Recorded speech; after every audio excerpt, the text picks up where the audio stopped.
Топ тема, добро вечер. Вечерва за најактуелното во светот. Берзите во минус, економистите ја дешифрираат царинската формула на САД, светските лидери поделени.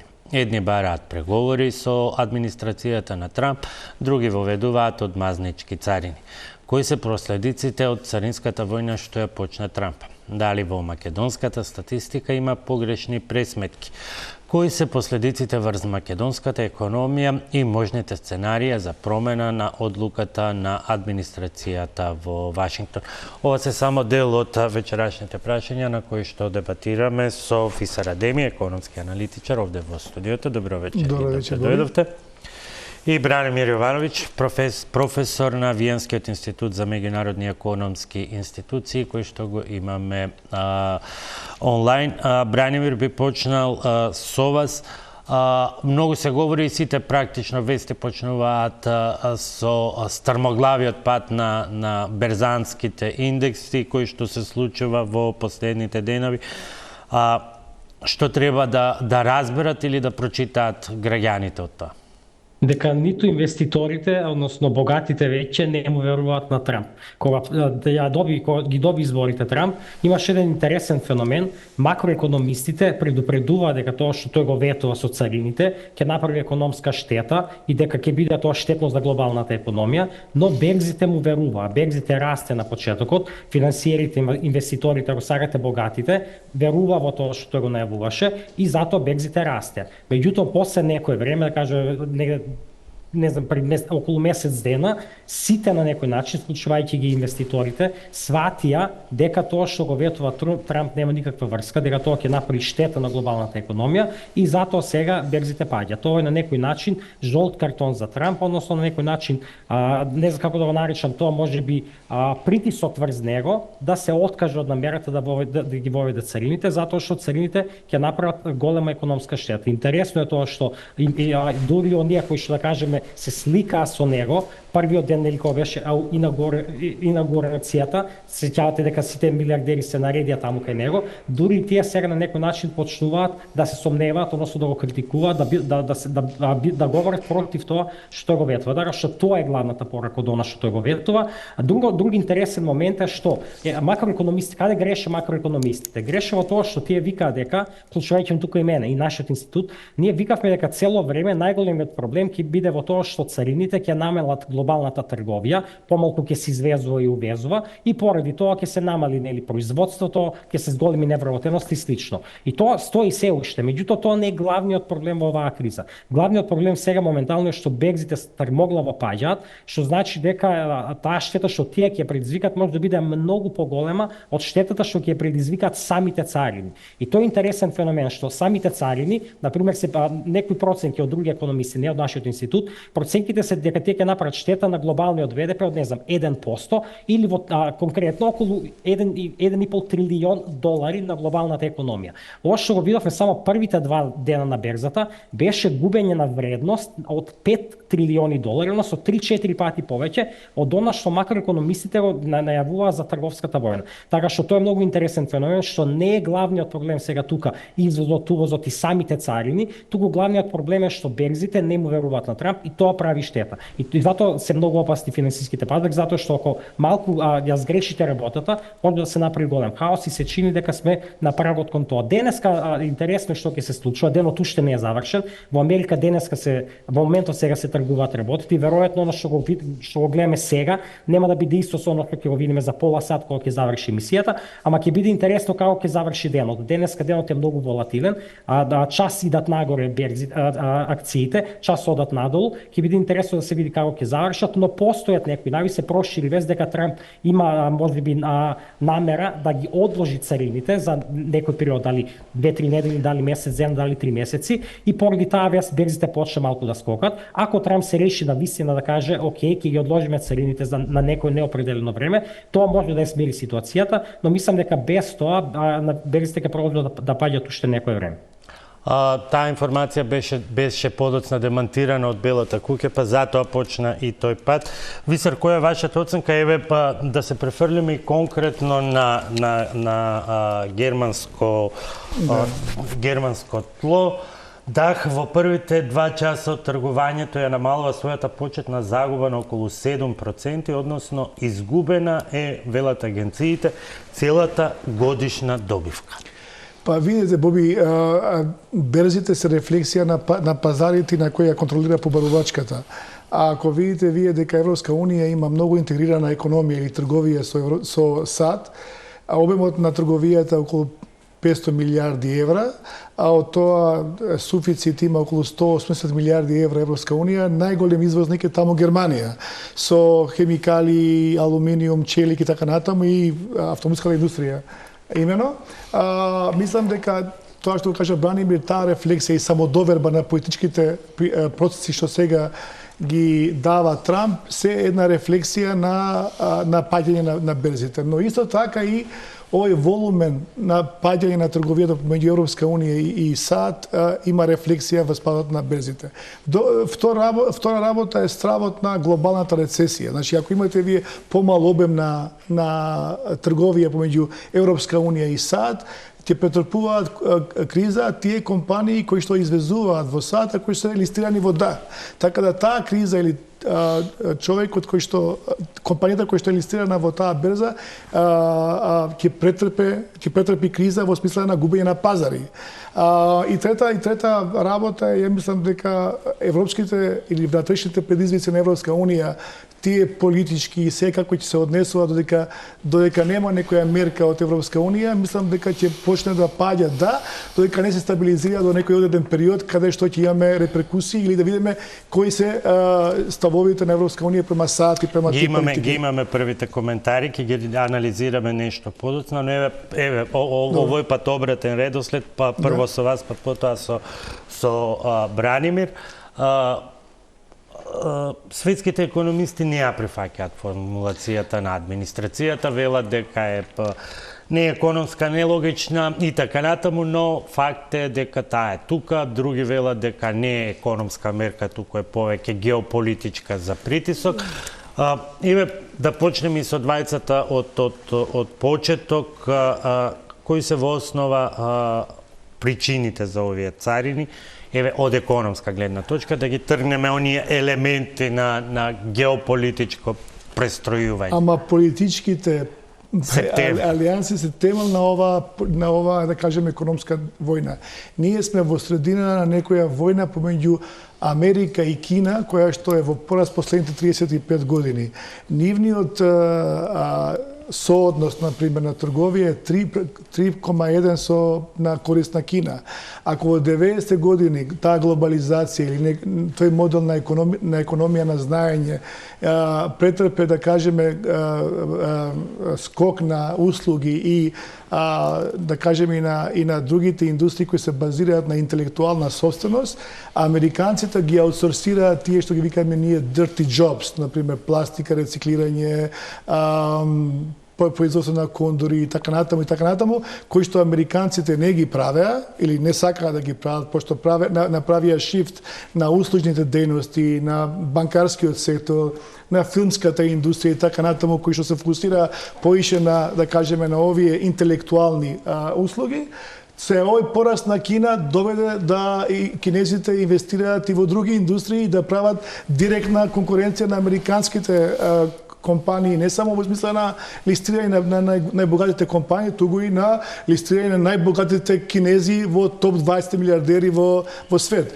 Сега ова е, мислам дека фундаментална закана за американските принципи. Они мислат дека ако Кина се развие економски и во други сектори каде што они имаат конкурентна предност, а тоа се во интелектуална собственост и услуги, мислат дека тоа ќе се рефлектира во економската кондиција на Кина, подобра технолошки развој на Кина, подобри, да кажеме, инвестиции во војната индустрија, имаат поголема флота.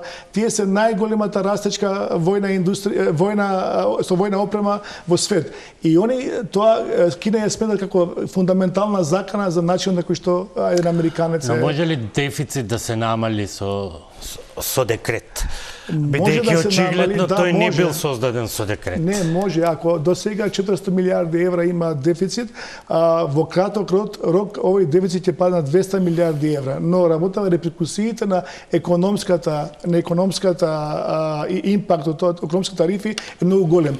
Луѓето економистите или луѓето кои што не знаат што е тарифа, мислат дека тарифите се даваат на одредени држави, но забораваат дека тие се тарифи кои што и на крај ги плаќа корисникот, американецот за вашата дискусија. Значи не се ставаат на држави, туку се ставаат на одредени производи или добра или услуги кои што се увезуваат во вашата држава, и ако еден американец платил за некое возило или некој производ 10.000 евра, сега ќе плати 12.500 долари и тоа ќе биде на трошок на американецот. Сега, прашање на американците или на нивниот модел на економија е дали сакаат да играат во Champions League, каде што ќе се напреваруваат со глобални компании и ќе направат своја лига, каде што преку субвенции, преку поддршка на таа локална компанија ќе креираат нови стартапи или нови компании со субвенции за да ги задржат работните места во Америка. Бидејќи употребивте фудбалски речник, веројатно сакаат да го направат она што го направи Саудиска Арабија, па сите светски звезди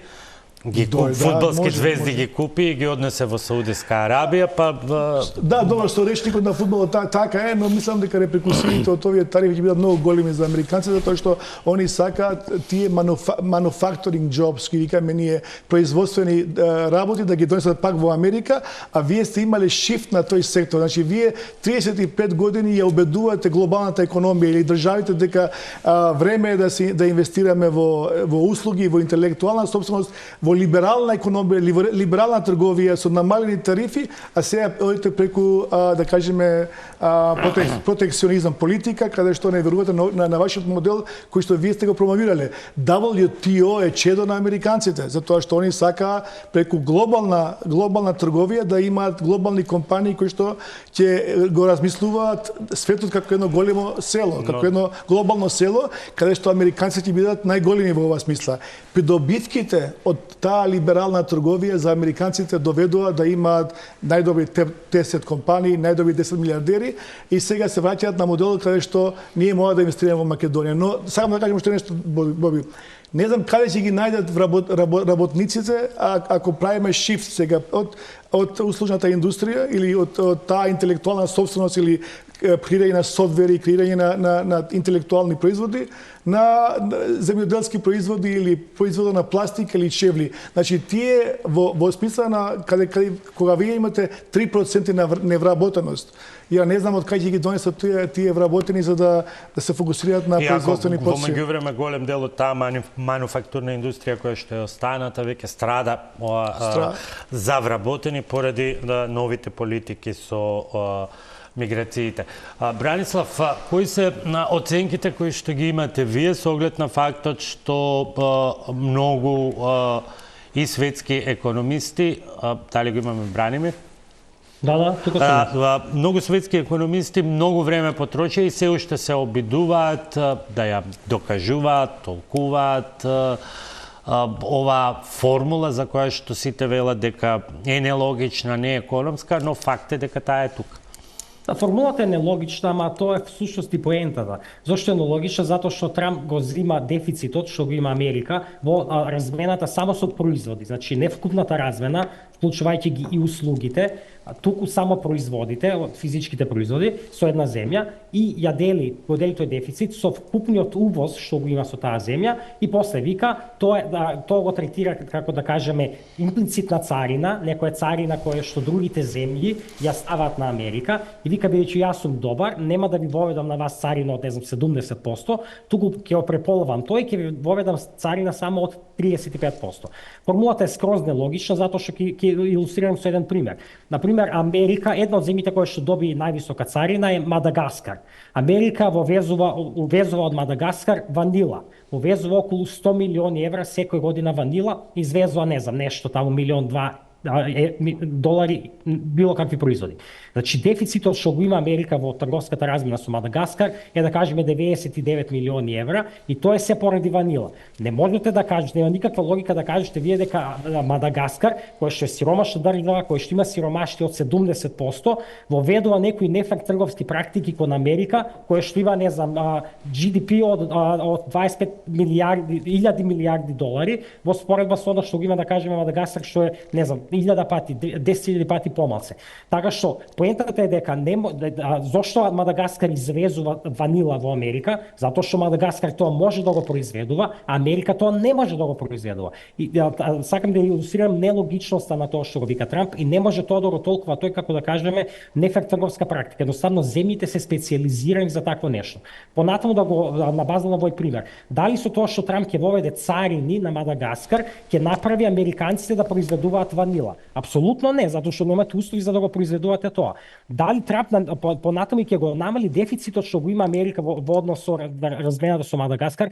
Повторно апсолутно не, затоа што Америка мора да ја вовезува таа ванила, не може да ја произведува дома. Така што ефектот ќе биде само дека инфлацијата во Америка ќе биде повисока, односно цената на ванилата во Америка ќе скокне за 50%, многу што е царината што ја воведе Трамп, и друго све ќе се остане исто. Така што сакам да илустрирам дека царините се апсолутно нелогични. Друго прашање што се постави во Македонија е разликата помеѓу зошто Македонија доби царина од 33%. Да, тоа е посебно прашање, бидејќи нели важи она правилото дека генералното ниво на царини се 10% и на тоа доаѓаат оние пресметки според формулата која што ја имаме. Сега последниот став денеска и на македонскиот премиер е дека тоа е резултат на грешка. Имаше некои толкувања дека според американските пресметки всушност тие американските пресметки се спротивни од пресметките на Македонија. Каде е проблемот? Значи не е грешка, туку има разлика во податоците на нашиот завод за статистика, за нашата трговска размена со Америка и податоците на американскиот завод за статистика. Зошто? Затоа што, и тоа не е само кај нас, тоа е кај многу земји кои што извезуваат преку трети земји. Затоа што само дел од нашиот извоз во Америка оди директно за Америка, да кажеме со авион. Голем дел оди преку трети земји. И прашањето е како ќе се книжи тој извоз што оди преку трети земји. Например, тука конкретно проблемот е со автобусите. Затоа што нашите автобуси кои што се произведуваат во Македонија се извезуваат во Белгија. И кога тој автобус ќе ја премине нашата граница, се книжи дека тоа е извоз во Белгија. Кога ќе влезе тој во Белгија, му се додава нешто, таму му се става, не знам, налепница, фар, што и да е, и потоа дел од тие автобуси се пласираат во Америка. Кога тоа ќе се увезе тоа во Америка, се гледа кој дел од вредноста на тој автобус е генериран каде, колку од него е направено во Македонија, колку е направено во Белгија. И американците гледаат дека најголем дел од вредноста е направено во Македонија, повеќе од 50%, и викаат ова е увоз од Македонија. И тука потекна таа дискрепанција, тука потекна таа разлика, така што не станува збор за грешка и според американските податоци, кои што во овој случај се померодавни, затоа што тие автобуси навистина се произведени во Македонија, а според нивните податоци ние навистина повеќе извезуваме таму отколку што увезуваме и затоа според пресметката на Трамп ние треба да имаме царини. Она што нашата влада може да се обиде да го направи е не да вика дека формулата не е точна или не знам податоците не ви се точни, туку може да каже она нели што Трамп сега го кажа. Сега едно од намерите на Трамп е да ги натере другите држави да одат кај него, што се вика на баци рака, да кажат ве молам не ни воведувате царини, ќе бидеме добри со вас, и тоа може нашата влада да каже дека еве ние сакаме да ги намалите царините кон нас, пријателски сме кон вас, и тоа може да го направи и Трамп може на некој начин да им попушти во наводници.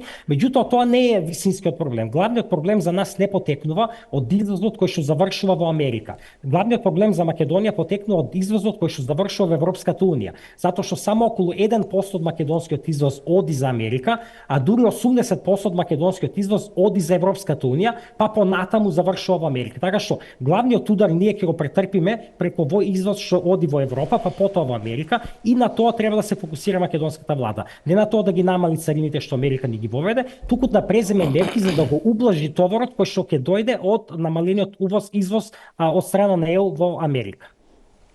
Ова што го кажува Бранимир е многу важна работа, затоа што во Европска комисија има сега на дебата како да направат реакција, retaliation на тарифите со САД, И они мислат дека не треба краткорочно да реагираат со други тарифи, туку викаат ако секоја земја од Европска унија го зголеми обемот на трговија од 2,5% ќе се офсетира загубата на извоз меѓу себе. Да, ако се зголеми таа трговија меѓу себе, тогаш ќе може да го премоста таа загуба од неизвезување или поскапување на производите во САД. Сега, таа порака за Македонија зашто е многу важна? Затоа што вие ако имате ваква политичка атмосфера каде што имате непријателство со државите во регионот, тоа многу влие затоа што Бранимир кажа дека може да имаме и застој со трговија со Европска унија, затоа што таа политика на тарифи може да има реперкусии за Македонија. Тогаш доаѓаме до ситуација да тргуваме со тие држави кои што ни се во регионот. А ние политичка атмосфера ќе идеме дека сите околу нас се непријатели и ќе рефлектира и за економскиот и обемот на трговија со државите во регионот. Не, јас сакав да го одложам тоа прашање што може да направи Македонија за околу тоа, но еве да го заокружиме. Премиерот најави дека се во комуникација со американската администрација. Беше спомената и некаква иницијатива дури за подпишување на договор за слободна трговија, што би траело веројатно долгорочно. Меѓутоа, денеска рече повторно дека има интензивни преговори, меѓутоа поради нивната суптилност не би сакал да открива детали, бидејќи, како што и самиот рече, ништо не е договорено, се додека не се договори.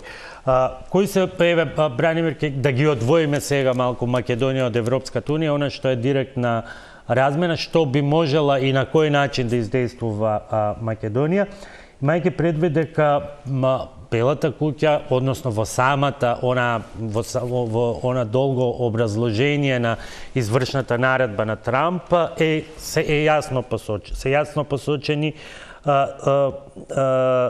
два принципа. Дали ќе се постигне договор со некоја земја и вели или за намалување на дефицитот или најмалку за обезбедување на некаков баланс.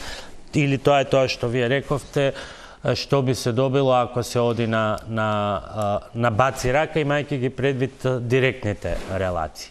Ја мислам дека Трамп може и ќе попушти сега на Македонија од две причини. Првата е затоа што не му е важна Македонија и тој увоз што го имаме ние, таа трговска размена со Америка е минимална. Таа на нас не е 1% од извозот или 2% ако ги земе американските податоци, на американците им е 0,002. Така што небитно му е на него тоа од економска гледна точка, а од друга страна може да добие ако на некој начин ни попуши, односно ги намали царините, затоа што мислам дека на него сега многу важна работа му е тоа. Почнавте да зборувате за тоа што му е намерата со царините.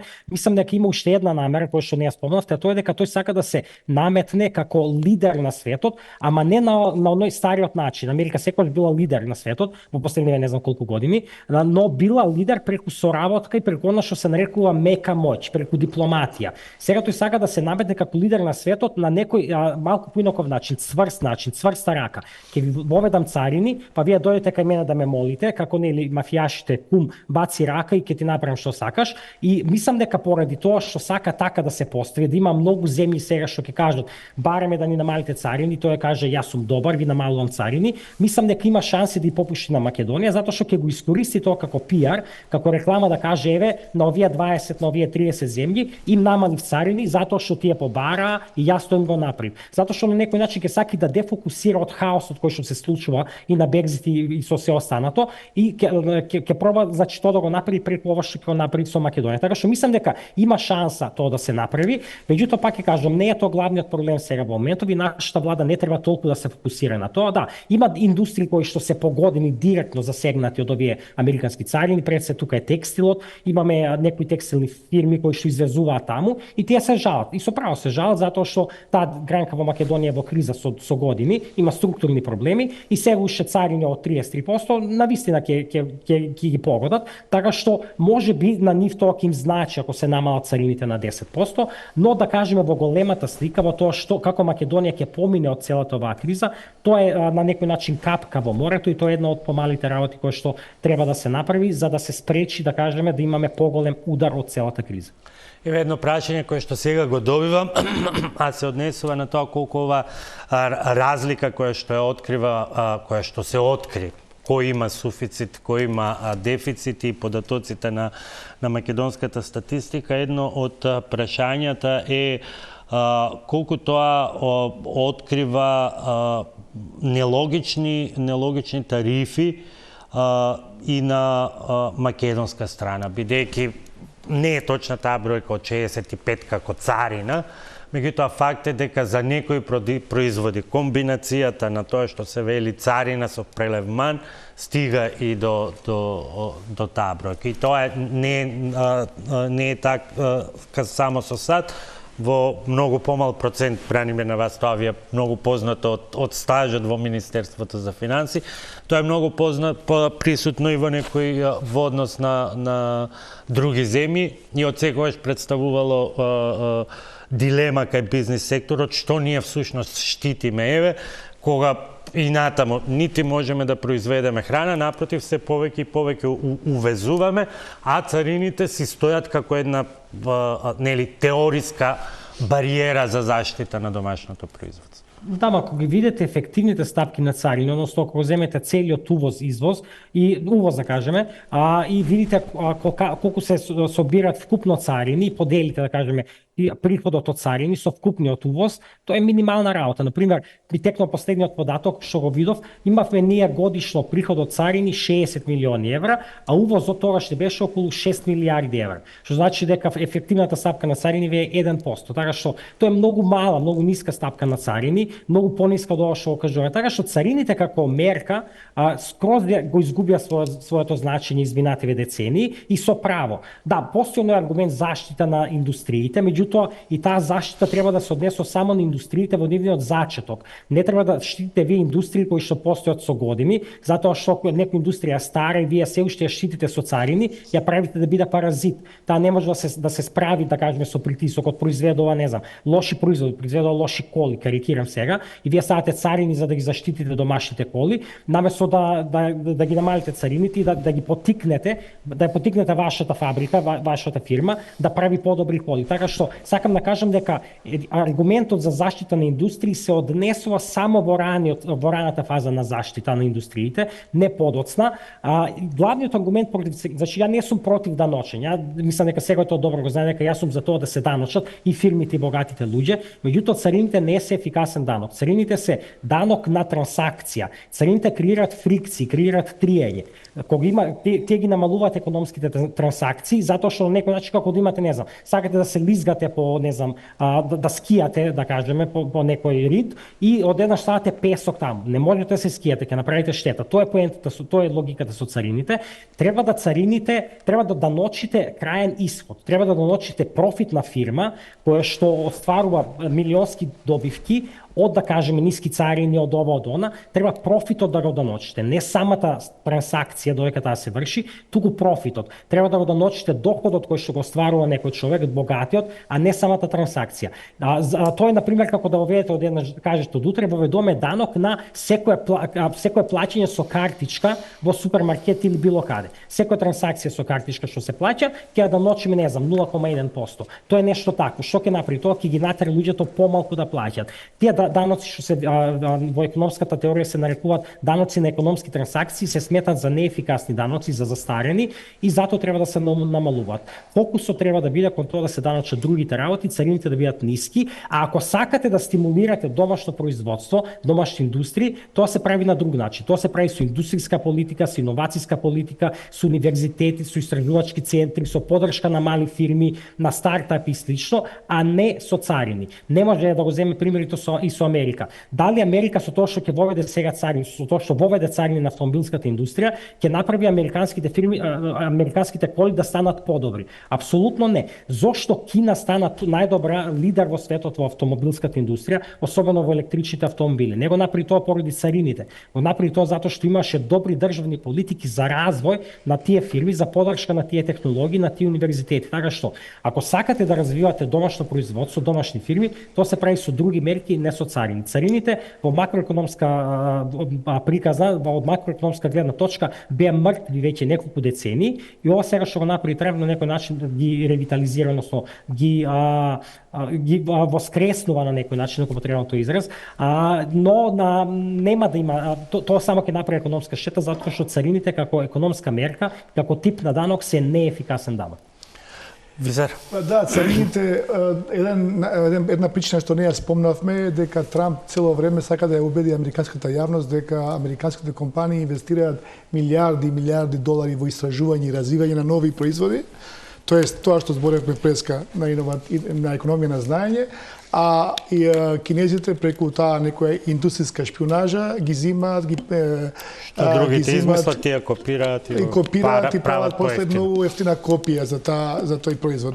Така да Трамп секогаш вика зашто треба да инвестираме ние во такви иновативни решенија, а после да ги преземат други држави со ефтини пари и ефтина работна рака и да произведуваат ефтини производители. Но за да знаеме, Боби, кој е добитник или кој губитник во една трансакција за тарифите, мора да знаеме две работи. Првото е тоа што го кажа првиот пат, преку Македонија и САД. Значи, прва работа е кој ги контролира пазарите и потрошувачите. Значи, ние ако влегуваме трговска војна со САД, таму не можеме затоа што американците имаат ептен, високо квалитетни производи кои се базираат на висок технолошки развој.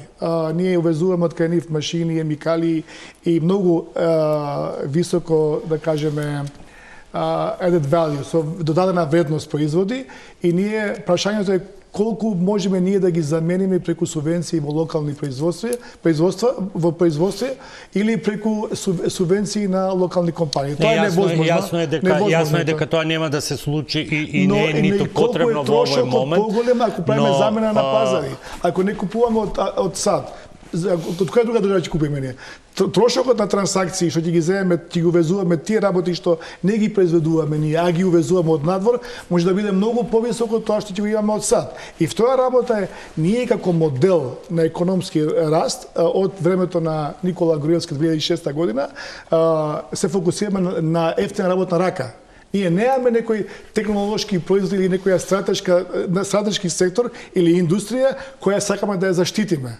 Америка вика дека нашиот економски приоритет или модел е економија на знаење, човечки фактор, human фактор, овие компании кои се базираат на иновации, фармацеутикал, солидско решение и така натаму. Сега овие услужни компании излезуваат, а добиваат тоа што нели кажавме преска работи кои што американците не ги прават. Сега вие во ситуација каде што давате ефтина работна рака, увезувате високо квалитетни, високо технолошки производи, вие немате никаква преговарачка моќ во смисла да добиете таа војна со тарифи. Туку треба да направиме со преговори со САД за да можеме да ги намалиме тие тарифи. Но мислам дека пазарот на Македонија не е САД, тука е Европска унија. Да, а за тоа што предлага и кои се првичните планови на Европската унија по првиот блок реклами. И бидејќи речиси да нема дилема меѓу вас економистите околу тоа дека индиректните штети, односно индиректните штети ќе бидат поголеми, односно она што ќе се случува на релација Европска унија САД, да ги слушнаме прво денешните изјави на еврокомесарот за трговија и новото име малку чекор напред од Европската унија, што ретко се случува. Целата титула е еврокомесар за трговија и европска безбедност и економска безбедност, извинувам, и изјавите на претседателката на Европската комисија Урсула фон дер Лајен и најавите за така наречени преговори за 0 царини. These tariffs come first and foremost at immense costs for US consumers and businesses, but at the same time they have a massive impact on the global economy. Especially hard hit are the developing countries. And this is a major turning point for the United States. Nonetheless, we stand ready to negotiate with the United States. Indeed, we have offered 0 tariffs for industrial goods, as we have successfully done with many other trading partners, because Europe is always ready for a good deal, so we keep it on the table. But we are also prepared to respond through countermeasures and defend our interests. Let's be clear. However, engaging the US will take both time and effort. Right now, we are in the early stages of discussions because the US views tariffs not as a tactical step, but as a corrective measure. We are fully prepared to sit at the negotiation table whenever our American partners are ready. While the EU remains open to and strongly prefers negotiations, we will not wait endlessly. Until we see tangible progress, we will be working along 3 tracks: defend our interests through countermeasures, diversify our trade through new agreements, and deter harmful trade diversions. Ете, тоа е тоа што е најавено како дополнување конечната листа на производи за кои што ќе се однесува оваа за кој што се однесува понуда 0 за 0 царени, треба да биде позната до среда. И Бранимир, тука доаѓаме до еден интересен момент што и да одлучи ЕУ е многу комплицирано, но овој пат има една друга процедура за гласање која не бара консензус. Какви се разработувани се многу сценарија, денеска беше кажано дека ова всушност било понудено уште во текот на февруари. Било комуницирано неколку пати досега, но сепак останува дилемата дали ќе биде прифатено и од страна на Соединетите Американски држави. Меѓу другите индустријски производи веќе е соопштена и дел од листата, тука се и автомобилите и голем дел од извозно-увозни сегменти кои што САД ги посочува како проблем во трговијата и трговската размена со Европската унија. Значи, ја мислам дека да му се понудеше ова на Трамп пред 2 недели, тој ќе одбиеше. Ќе кажеше нема шанси, ја идам со царините, ништо не ме одвраќа. Меѓутоа сега веројатно и тој самиот свати дека штетата од царините е доста голема, многу поголема од тоа што било кој го очекуваше, иако тој нели сега се преправа, вика очекувавме тоа, ова беше операција, пациентот треба да заздрави, ќе се подобри слично ова на такви некои приказни. Мислам дека и тој самиот изненаден од реакцијата, така што мислам дека има веројатно шанса да прифати некаков договор, меѓутоа на него треба сега излезна рампа, му треба нешто што ќе му возможи да се представи како победник во целата ситуација, односно да каже еве ги натерав европјаните да клекнат на колена пред мене и да ми попуштат, да кажат дека да прифатат дека правеле нефакторовски практики и дека сега мора да исправат грешката. Мислам дека тоа му треба на него во целата ситуација. Веројатно една од тие работи може да биде ако Европа ги намали на вистина царините на увозот од Америка. И тоа е факт дека царините кои што Европа ги има на увозот од Америка се генерално повисоки од царините кои што ги има Америка на увозот од Европа. Тоа само по себе не е проблем, затоа што нели во Светската трговска организација тој проблем се решува на тој принцип на најповолна нација, односно се договарате, сите земји се договарат која да биде царината и Америка прифатила да плаќа нешто повисоки царини кога извезува во Европа отколку кога тоа оди обратно.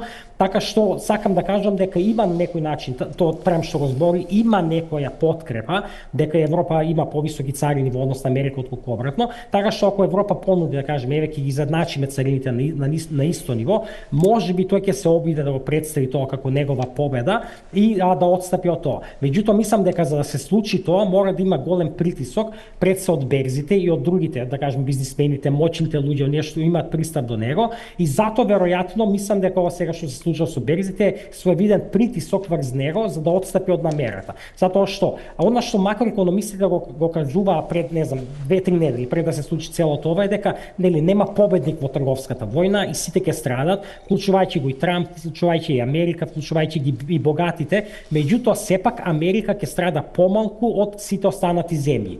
И сега се чини дека во моментот дека Америка нема да страда помалку од сите останати земји, дека ќе страда повеќе од останатите земји и затоа можеби тоа е да кажеме некоја промена во целата приказна и можеби тоа ќе го натера него да отстапи од целата од дел од царините да кажеме. Така што ми мислам дека е добро што Европска унија на некој начин има да кажеме дипломатски однос, односно кооперативен однос на пристап на да кажеме конструктивен пристап на преговори и договори во однос на Трамп. Секако тоа не треба да се претера, не треба да биде односот во насока на мораме ние сега да го слушаме царот, мораме да му доволуваме на царот, не сме да биде тоа на тоа ниво, но добро е да кажеме да се има конструктивен пристап, но пак ќе кажам, мислам дека мора да има некои црвени линии и ми се чини дека сепак Европска унија има црвени линии и е доста спремна за целава ситуација, повеќе подобро спремна од Америка, а не поради друго, не затоа што е подобра економија или побогата или нешто друго, него затоа што има постручни луѓе. Тимот на Трамп, тој што го советува сега, сите тие луѓе околу него, се на многу слаби економисти. Мислам, нема никој од нив не е академски економист, никој од нив не бил на некој врвен универзитет.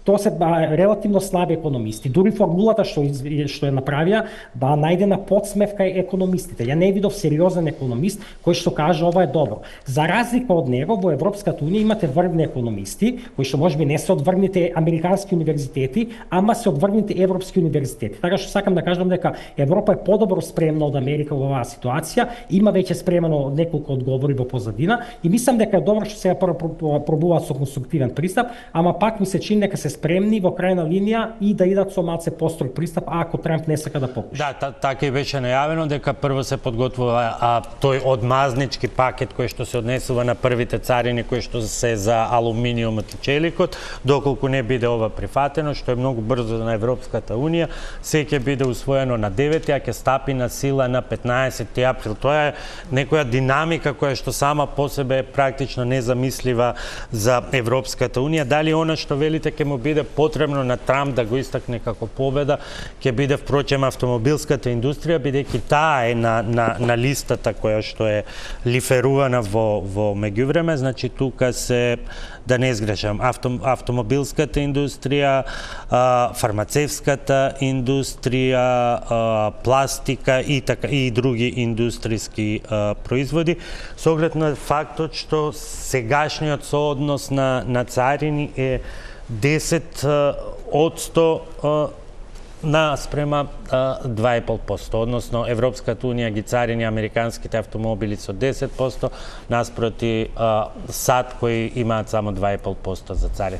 Дали американската индустрија ќе биде клучна или пак можеби тоа ќе се префрли и на оној услужен сектор, односно Microsoft, Google, Apple, сега тука е и X, прашање кое што е исто така болна точка за американците во односите со Европската унија и всушност беше едно од недоразбирањата, всушност Франција инсистираше да се вклучи и тој услужен сектор, ама Ирска, бидејќи сите, нели седиштата им се во Ирска се спротистави, па засега тоа е надвор. Услужниот сектор е базуката на ЕУ, затоа што ако ЕУ има да кажеме трговски суфицит во размената со Америка, кога се производите во прашање, односно извезува повеќе коли и други производи од што увезува во Америка, кога се услугите во прашање, вклучувајќи тука, не знам, телекомуникации, интернет, сите овие да кажеме IT услуги, но и финансиски услуги, ситуацијата е обратна, односно Америка извезува многу повеќе во ЕУ отколку што увезува. И тоа е нормално. И тоа е всушност една од најголемите грешки на Трамп, што тој не сваќа дека колку една земја поразвиена, толку има помало учество на производствени фирми, на индустрија, на тешка индустрија, а има поголемо учество на услуги. Затоа што најголемите фирми во светот, земете, направете листа во својата глава кои се најголеми фирми во светот. Ниедно од нив не е производствена фирма. Ги спомнавте вие, не знам, Facebook, Amazon, Google, Microsoft, сите тие се фирми од областа на услугите. Така што сакам да кажам дека Европската унија може апсолутно да воведе данок на дигитални услуги, кои што ќе погодат американските компании сериозно, но мислам дека тоа го чуваат во фиока како базука. Во моментот веројатно копјата ќе се кршат околу автомобилската индустрија, затоа што главниот дефицит кој што Америка го има со Европа се е во таа индустрија, во автомобилската индустрија, затоа што американците купуваат повеќе коли, повеќе европски коли него што купуваат европјаните американски коли. И тоа не е прашање на царини. И да ги стават европјаните нула да бидат царините на американските коли, пак нема да се купуваат тука. Не се добри, големи се, трошат многу, не ги сакат европјаните. Прашате кој сакате, дали повеќе сакат, не знам, Chrysler или BMW, ќе добиете 99% од луѓето ќе ви кажат дека повеќе сакат BMW. И во Америка и во Европа. Многу едноставно прашањето. Така што сакам да кажам дека тука ќе се кршат копијата околу автомобилската индустрија, со тоа што тука Трамп многу важен дел од приказната е дека не само тој нема да ја заштити автомобилската индустрија во Америка, тој нема да направи таа да заживее, нема да има зголемување на производството на автомобили таму, нема да се преселат фирмите во Америка, тоа нема да се случи. И тоа го знаеме затоа што ова не е прв пат тој да воведува царини. Тој воведе царини 2018 година, прв пат кога во неговиот прв мандат, не беа толку високи, ама сепак беа високи. Податоците покажуваат дека тие индустрии каде што се воведува царини нема зголемување на производството откако се воведува царините. Затоа што не е проблемот во царините, проблемот е во не структурни фактори. Немате технологија, немате луѓе, немате квалитет, немате знаење више во тие индустрии, сте го изгубиле. Така што сакам да кажам дека тој и да се случи ова со царините, Европска унија да ги намали царините, тоа нема да направи ништо за автомобилската индустрија во Америка, но она што ќе му возможи тоа на Трамп е тоа дека тој ќе може да им зборува на луѓето во Америка дека тој ги штити нив и дека направил нешто за да ги заштити нив. Мислам дека тоа е многу важен дел од целата приказна. Значи не е ова само прашање за тоа дали стварно ќе почне да се произведуваат коли во Америка или не, туку ова е дел од приказната дека Трамп може да сега има право, има основа да им зборува на работниците во Америка, на оние што се да кажеме посиромашни, што страдале изминативе децении, дека тој се грижи за нив. И тоа е делот на популистичка приказна. Тоа е оној десен популизам. Тој не се грижи на вистина за нив, на него му е гајле за нив, но сака да ги добива нивните гласови, сака тие да гласат за него и за да гласат тие за него, тој се представува како нивен заштитник. И тоа е дел од приказната. На него нема толку само за царините и за автомобилската индустрија, туку му е за тие луѓе во тој Rust Belt што се вика во Америка околу Детройт, тој дел кој што е сега доста во криза поради падот на автомобилската индустрија, има доста сиромашни таму, да им каже на тие луѓе, еве, јас сум првиот што прави нешто за вас. Да, но мултимилионерите почнаа да му пишуваат писма. Апсолутно, па гледате, тоа е секогаш така, затоа што тоа е многу интересен момент, затоа што ќе спомнам пак инаугурацијата. Се извинувам што идам во дигресија, мислам дека е многу интересен момент. Ја се гледа во живо целосно. Значи Трамп нели на почетокот имаше внатре таму во канцеларијата, во првиот ред позади него беа најбогатите луѓе во светот, не знам, Илон Маск, Джеф Безос, сите останати. Зборуваше таму, излезе надвор кај обичните луѓе, имаше некој друг собир на отворено со не знам десетици илјади луѓе. Првата работа што им ја кажа Трамп на луѓето е: многу ми е подобро да ви зборувам на вас, него на вие внатре. Многу подобро се чувствувам во ваше друштво, отколку во друштвото на вие. Значи тој ортачи со милиардерите, тој работи со нив, ама кога ќе излезе надвор, им вика на обичните луѓе: јас не ги сакам овие, јас сум ваш човек. И тоа е дел од неговата приказна, тоа е тој десен популизам и тоа е многу важно да се свати во целата оваа приказна со царините и со автомобилската индустрија. Висер, колку е мудра оваа понуда, не 0 за 0 царини, предлог листа ќе се развива деновива, односно ќе биде финализирана, со оглед на фактот што спомна Бранимир, тоа може да биде примамливо бидејќи е пред се во прашање автомобилската индустрија, но веќе ги има и првите реакции кои што доаѓаат од Америка, дека всушност ова претходно го споменува и Илон Маск и сите велат одлични интереси за да се го заштити сопствениот бизнес. Добро е што Европска унија прво не реагира панично, не реагира конфузно и не реагира со иста мека како што прв пат ги поставија тарифите од САД, од американските држави. Значи реагира умерено и покушава да креира некои мостови на соработка, но две работи кои што Трамп ги кажува за воведување на царини, тоа се две работи економски, може имаат и некоја друга агенда, ама две се технички економски работи. Првата е, вика дека производствените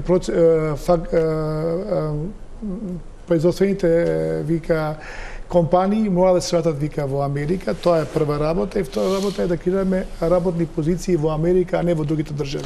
И па затоа и прашав колку сега 0 за 0 царини, тоа е тоа што го рече и Бранимир. Нема BMW да оди во Америка како што ти велеше дека ќе дојде тука, едноставно еве 0 царини па бујро. Гледај колку е тоа иронично, затоа што производствените процеси, ако ги да спомнам преска, структурата на економската на американската економија, 75% од целата економија се intangible, нематеријални работи.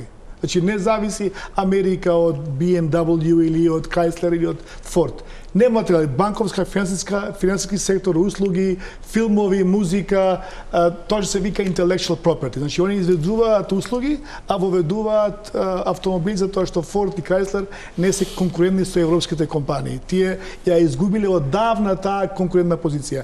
И втора работа, ја затоа ја сакам економија, затоа што е tick for toe. Ако викате вие да креираме Америка first, работни позиции во Америка, еве сега тарифите во првиот мандат на Трамп имаме доволен доказ дека тарифите не се ефективни. Во првиот мандат на Трамп кога воведе тарифи, се креираа 7 работни позиции во индустријата на челик, затоа што челикот беше главниот производ кој што сакаше да го заштити Трамп, а се изгубија 37.000 работни места во други индустрии. Се која е поважна? 7.000 работни позиции во челик или 37.000 работни позиции во други индустрии? Тарифите никогаш не се добри работи. Можете вие да ја субвенционирате еден сектор на една индустрија, но ако таа индустрија ја изгубила таа конкурентна позиција во една либерална економија, во еден либерален трговски сооднос со другите држави, таа нема да биде конкурентна и со други субвенции и со затоа што на крајот цело тоа го плаќа американскиот потрошувач. Не го плаќаат ни компаниите, ни државата. Државата ќе собере малце поише пари, но ефектите од таа тарифа се многу повеќе подолги и подолготежни за американските купувачи и консументи. Тука правиме уште една пауза за реклами и во завршните согледувања што треба да извлечеме како заклучок и во ова најнова криза, особено во контекст на македонската економија.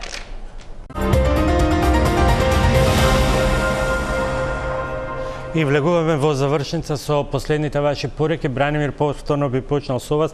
Што е она што треба да извлече како поука овој пат една мала економија како Македонија, со оглед на фактот дека не само заради оваа трговска војна која што ќе видиме до каде ќе се разгорува, туку и генерално веќе е на удар се компаниите, голем дел од компаниите во тирзовите кои што се генерално врзани со автомобилската индустрија.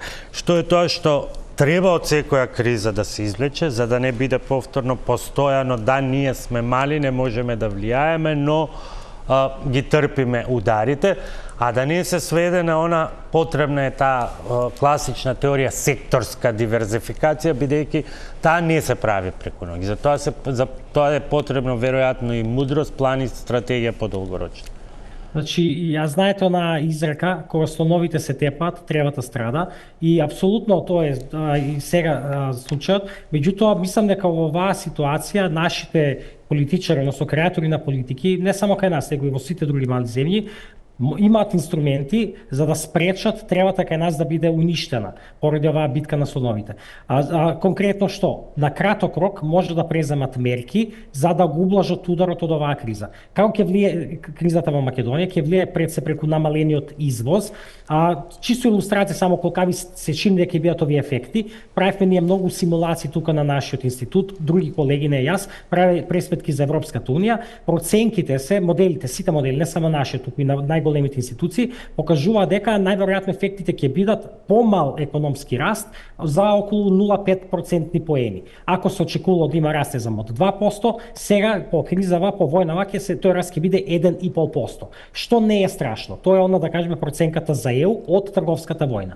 За Македонија проценките се слични, затоа што нашата извозна зависност од Европа е многу висока и обично тоа се пресликува околу 1 за 1.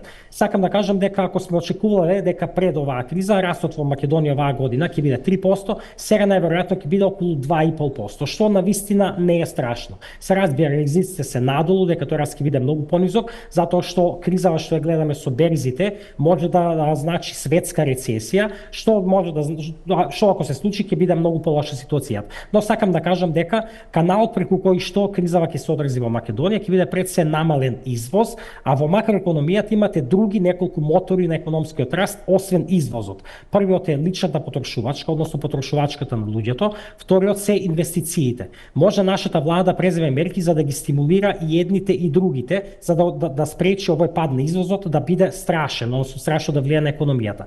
Многу ќе биде поефективно владава наша да ги покачи платите, односно да го прифати оно што синдикатот го бара за 500 евра минимална плата, отколку да се ценка со Трамп дали царината ќе биде 10% или 20 или 30%. Затоа што ако ја покачи минималната плата, тоа ќе ги зголеми сите плати во државата, тоа ќе ја зголеми потрошувачката, а потрошувачката е главната компонента на БДП. Освен тоа може да ги зголеми инвестициите и своите лични инвестиции во инфраструктура, кои што во моментов се катастрофални. Само во првите 3 месеци од оваа година владата реализирала само 70 милиони евра капитални инвестиции, што е помалку од 1/3 од она што е ставено во буџетот. Знаете дека се фалеа 900 милиони евра ставиле во буџетот за инвестиции, тие 900 милиони евра за првите 3 месеци се еднакви на околу 250 милиони од прилика, сме реализирали само 70, значи 1/3 од тоа што било предвидено. Мора да го зголема тоа, мора да значи тие инвестиции што ги ставиле во буџетот да почнат да ги реализираат и на тој начин да спречат да има поголем удар во економијата. Трето што може да направите да ги поддржат домашните фирми за да се зголемат и приватните инвестиции преку иновацијска политика, индустријска политика и се останато. Друго што мислам дека е поважно се однесува на оној среден рок. И тука сакам ќе се навртам на прашањето за моделот на раст. Значи главниот проблем што ние сме толку вулнерабилни, односно осетливи на вакви кризи е што имаме економски модел граден со децени, не само оваа влада, сите 30 години, кој што е базиран на ефтина работна сила, странски инвестиции, производство на кабли, на делови за автомобили, се тоа се праќа негде на запад и се извезува, немаме ние никаков финален производ. Значи мора да се фокусираме да произведуваме финални производи или барем ако не се финални, да бидат производи со повисок степен на финализација, многу повеќе иновации, пред се поддршка на домашни фирми,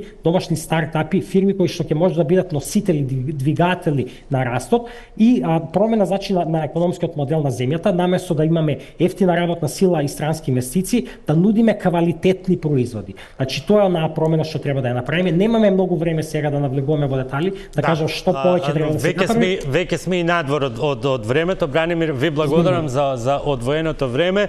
Ќе ве ослобода, ми остануваат последните две минути за завршната порака и на виса. Две-три работи, Боби. Првата работа е треба да го напуштиме моделот на ефтина работна рака. Сега со новиот поредок и овие што ги изборевме до сега политиките на тарифи, странските директни инвестиции ќе попаднат во Македонија и во цела Европа. Така да таа некоја си конкуренција на ефтина работна рака, каде што се ние конкурираме со Индонезија или со, не знам, јас говори, Бангладеш, со компании кои што немаат никакви стандарди или закони за протектирање на работната сила, треба да го напуштиме. Треба да се фокусираме на промовирање на човечкиот фактор, на тоа што кажа Бронимир, на високо квалитетни производи, на услужни дејност, на иновативни сектори, IT, производство на софтвер, на човечкиот фактор како главен двигател на една економија. Значи, не е ефтина работна рака, туку на промовирање на човечки капитал.